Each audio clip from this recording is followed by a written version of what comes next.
Larry Fitzgerald finished his career with 1,432 receptions and only 29 drops.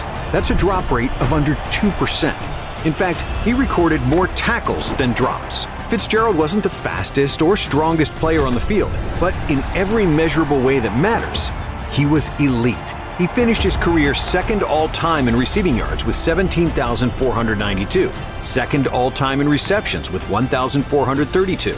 And he did it all while catching passes from 21 different starting quarterbacks across 17 seasons. So, how does a receiver under those circumstances become a star who basically never dropped a pass? And where does Larry Fitzgerald truly rank among the all-time greats? To answer that, we need to go back to Minneapolis, Minnesota, where it all began. His father, Larry Fitzgerald Sr., was a respected sports writer and broadcaster, which meant Larry wasn't learning the game from highlight reels on TV. Instead, he was actually in locker rooms and in press boxes, soaking up everything. But the real turning point came when he landed a dream job for an up-and-coming football player. Ball boy for the Minnesota Vikings. At just 14 years old, Larry was standing shoulder to shoulder with his idols. He got to watch quarterback Warren Moon's professionalism, Chris Carter's precision as a route runner, and Robert Smith's discipline. But there was one player who stood out more to him than anyone else: Randy Moss. To young Larry, seeing the way Moss floated down the field, snatched jump balls over helpless defenders, and turned every Sunday into a showcase was incredible. Moss became his idol, the very player he patterned his dreams after. And Moss, instead of brushing off the quiet ball boy, embraced him, offering advice, encouragement, and even trust. On Larry's prom night, after finally working up the courage to ask, Moss handed Larry the keys to his BMW, and Larry drove his date in his hero's car and returned it without a scratch. And while Moss was becoming a legend in the NFL, at the Academy of Holy Angels, Fitzgerald was carving out a legend of his own. And it wasn't because he was overwhelming opponents with blazing speed or sheer size. What made him unforgettable were his hands. As a kid, Larry's grandfather, an optometrist, put him through eye training drills, catching tennis balls with one eye covered, merging 2 pennies into one through focus, and even tossing footballs in a pitch-black room and catching them by feel. Those exercises gave him elite hand-eye coordination before he was even a teenager. Pretty much if the ball was in the air, it belonged to him. Coaches started testing it in practice, throwing wobblers into double coverage, firing passes behind his back shoulder, lobbing them just out of reach. And time after time, Larry hauled him in. Over his junior and senior seasons, he racked up over 2,100 receiving yards and 34 touchdowns, earning 2 first-team All-State selections and a reputation for the most reliable receiver Minnesota had ever seen. However, Fitzgerald didn't meet NCAA academic requirements coming out of high school, meaning he had to spend a year at Valley Forge Military Academy. And when it was finally time to take his talents to the next level, he decided to commit to the University of Pittsburgh. As a freshman, he didn't need a warm-up period. By his second game, he was putting up 100-plus yards against ranked Texas A&M. Later that season, he hung 105 yards and 3 touchdowns on number 3 Virginia Tech, and closed the year with 159 yards and 2 more scores against rival West Virginia. And when the lights came down on the 2002 Insight Bowl, he delivered again, 88 yards and a touchdown in Pitt's blowout win over Oregon State. By the end of that season, Fitzgerald led the entire Big East in receptions, yards, and touchdowns. But 2003 was the year Larry Fitzgerald really broke the sport. Right from the jump, he opened the season with 123 yards and 3 touchdowns against Kent State. It was clear nobody could stop him. And over the next 3 months, he went on a tear that barely seems real in hindsight. 201 yards against Toledo, 207 yards against Rutgers, touchdowns in every single game until his career finale. An NCAA record 18 straight games with a touchdown catch. Quarterbacks could throw it high, throw it low, behind him, didn't matter. The ball would just stick. His catch radius was absurd. His body control looked like something out of a video game, and his hands were already becoming the stuff of legend. By the end of the 2003 season, Fitzgerald had 92 catches for 1,672 yards and 22 touchdowns. He walked away with a Biletnikoff Award, Walter Camp Award, and unanimous All-American honors. He wasn't just the best receiver in college football, he was the best player on the field, period. But when the Heisman votes were tallied, Fitzgerald finished as the runner-up to Oklahoma's Jason White, a decision that, even years later, many still call one of the biggest snubs in Heisman history. Regardless, Larry was ready for the NFL. The thing was, he'd only played 2 years at Pitt, which should have made him ineligible under the NFL's 3 years out of high school rule. But Larry had left high school early to attend Valley Forge Military Academy, where he essentially spent a postgraduate year before Pitt. That technically allowed him to petition the league for an exemption, and he won. So by the time Fitzgerald declared for the 2004 NFL Draft, there wasn't a scout in America who doubted him. He was a can't-miss, franchise-changing receiver. But the scouts nitpicked the usual things. His 40-yard dash wasn't super fast. His athletic profile wasn't the best, though none of that mattered. Because Fitzgerald had something you couldn't measure on a stopwatch: hands that were almost supernatural. The 2004 draft was absolutely stacked at wideout. Roy Williams, Lee Evans, Michael Clayton, a deep, dangerous class of pass catchers. But in reality, there was Fitzgerald and there was everyone else. The Arizona Cardinals held the number 3 pick, and their head coach was Dennis Green, the very same Dennis Green who was coaching the Vikings when Fitzgerald was a ball boy there. And he didn't hesitate. Third choice in the 2004 NFL Draft, the Arizona Cardinals select Larry Fitzgerald, wide receiver, University of Pittsburgh. The Arizona Cardinals were coming off years of irrelevance, desperate for a spark. And from the moment Fitzgerald put on the uniform, you could feel something was different. He made his NFL debut in Week 1 of the 2004 season against the St. Louis Rams. And even though the Cardinals lost, the rookie wasted no time flashing his potential, hauling in 4 catches for 70 yards. Just a few weeks later, in Week 5 against the 49ers, Fitzgerald broke through with his first career touchdown, a 24-yard strike from Josh McCown. Then, on December 19th against the Rams, Fitzgerald became the youngest player in NFL history at just 21 years and 110 days old to record multiple touchdown receptions in a single game. The Cardinals had just found their franchise receiver. Larry finished the season with 59 catches for 780 yards and 8 touchdowns in a year where Arizona went just 6-10.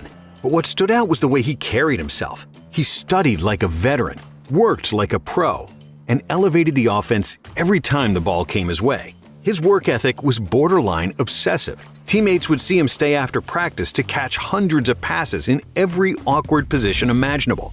One-handed, behind his back, above his head, below his knees, twisting, falling, reaching. He even banned young receivers who trained with him in the offseason from wearing gloves, so they would strengthen their hands the way he did. And that newfound toughness showed from the very first game of the 2005 season, where Fitzgerald made it clear this season was going to be different. 13 catches, 155 yards, and a touchdown in Game 1 against the Giants. And he never slowed down. He strung together 7 different 100-yard receiving games, found the end zone in 10 separate contests, and by the end of the season, he had hauled in 1,409 yards on a league-leading 103 receptions. But he wasn't doing it alone. Across from him was Anquan Boldin, who eclipsed 100 catches and 1,400 yards that year. Together, Fitzgerald and Boldin became only the second wide receiver duo in NFL history to each put up those kinds of numbers in the same season, joining Detroit's Herman Moore and Brett Perryman from a decade earlier.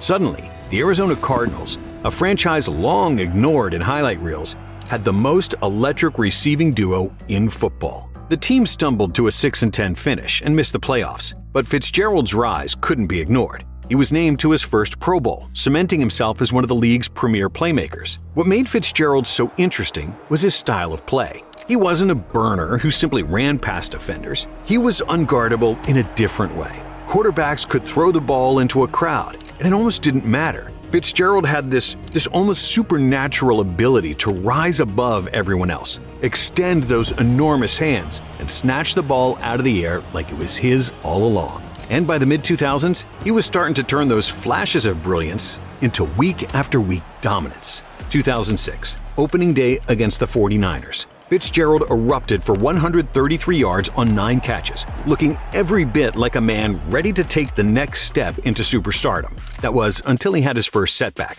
a hamstring injury in Week 4 that sidelined him for 3 games. However, just 2 weeks after returning, he torched the Minnesota Vikings, the team he grew up watching from the sideline, for a career-high 172 yards on 11 catches. And as the season closed, Fitzgerald found his groove again, scoring 4 touchdowns in his final 5 games. The Cardinals themselves, well, they were still a mess at 5-11, but their future was crystal clear.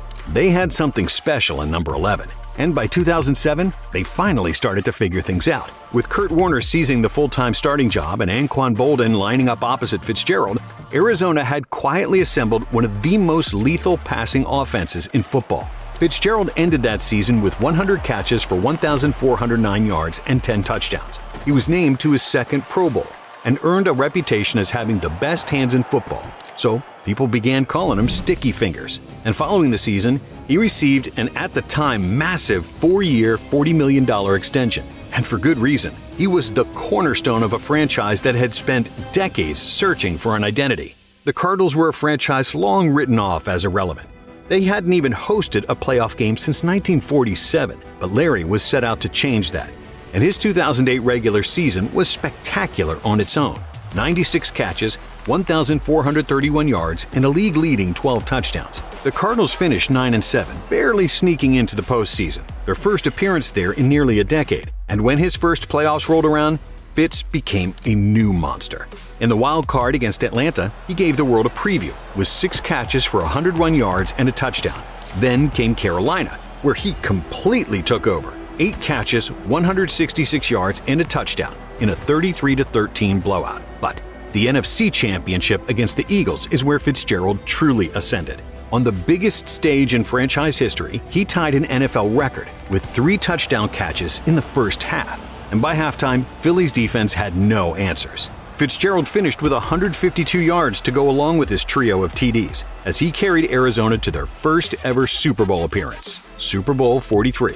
They were facing the mighty Pittsburgh Steelers, and with just under 3 minutes left, Kurt Warner looked to the middle of the field, and there was Fitzgerald. Warner fired a slant. Fitzgerald snagged it in stride, split the defense, and sprinted 64 yards for a touchdown. In that moment, destiny felt real. The Cardinals, led by the quiet superstar with the surest hands in football, were about to shock the world. However, Ben Roethlisberger and Santonio Holmes engineered one of the greatest game-winning drives in history, breaking Arizona's heart with a toe-tap touchdown in the corner of the end zone. So the Cardinals fell short. But Fitzgerald's greatness was undeniable. He finished with 7 catches, 127 yards, and 2 touchdowns on the sport's biggest stage. And by the time the dust had settled, Fitzgerald had shattered Jerry Rice's long-standing postseason records for most catches, most yards, and most touchdowns. A truly epic run. I think during that Super Bowl, I saw you run away from someone, take one to the house, and he was not one of those, fast guys. But 2009 brought a new test. Could he keep that magic alive when every defensive coordinator in the league had one game plan: stop number 11? And the answer? Well, they could scheme all they wanted. But stopping Larry Fitzgerald? Yeah, good luck with that. That season, Fitzgerald was unrelenting. He hauled in 97 catches for 1,092 yards and led the entire NFL with 13 touchdowns. And when the postseason rolled around, he reminded everyone that January belonged to him. In the wild card round against the Packers, Fitzgerald scored 2 third-quarter touchdowns in a 51-45 overtime classic. And even though the Cardinals' run ended a week later against the eventual Super Bowl champion Saints, nobody questioned Fitzgerald's place as the NFL's ultimate big-game receiver. But in 2010, everything changed. Kurt Warner, the Hall of Fame quarterback who had elevated Arizona into a contender, retired. Suddenly, Fitzgerald went from catching dimes from a legend to scraping by with Derek Anderson, Max Hall, and rookie John Skelton. For most receivers, that kind of quarterback carousel would have been a death sentence. But Fitzgerald was built differently. Even in total chaos, he still posted 90 receptions, 1,137 yards, and 6 touchdowns. Following that, Fitzgerald signed an 8-year, $120 million contract, one of the richest in NFL history for a non-quarterback at the time. And he lived up to every penny. He put up 80 receptions, 1,411 yards, and 8 touchdowns. slicing through defenses with circus grabs that made even bad passes look brilliant. He averaged a career best 17.6 yards per catch, routinely taking over games, even when defenses knew exactly where the ball was going. But the next season tested his patience like never before. The 2012 Cardinals cycled through 4 different quarterbacks. The offense was lifeless, finishing near dead last in every category. Yet, Fitzgerald still managed 71 catches, 798 yards, and 4 touchdowns.